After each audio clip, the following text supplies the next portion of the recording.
So I don't have a straight answer to your question. What I will say is I think the big brands sometimes become a liability. So much of entrepreneurship is stamina, right? You're not going to get it right the first time. I feel like so you have to have the ability to keep going at it, and you have to allow yourself 5 to 7 failures, right, before you hit it. I think there are two kinds of phases in life where this makes sense. One is I think really early where you have nothing to lose. You're like 21, 22, 23. आपके पास है ही नहीं कुछ खोने के लिए, right? Like you have no dependencies. So I think that that's a nice place to go at it. And then I think when you've saved up a reasonable enough corpus and then you sort of want to go at it. So I don't have a straight answer to your question. What I will say is I think the big brands sometimes become a liability. I think early stage startup experience is great. You've been part of like a founding team or even Series A, so Series you've B. been part of chaos and you understand what didn't work there and what really worked there well. Yeah. So you use that as a framework too. This works, this doesn't work.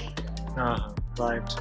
And product versus services? No, we're not putting you in a spot, but it's just that I do services, first. Again, I think depends on case to case and which sector you're in and what's the background that you come in with. आप hardware करना चाहते हो, software करना चाहते हो. I think in general, again, and I speak from a non-technical founder, right? Like business founders, sort of that CEO experience. There, I really think it's very useful to have run a business before you do entrepreneurship. Again, I think it's tricky, because sometimes the rules are different.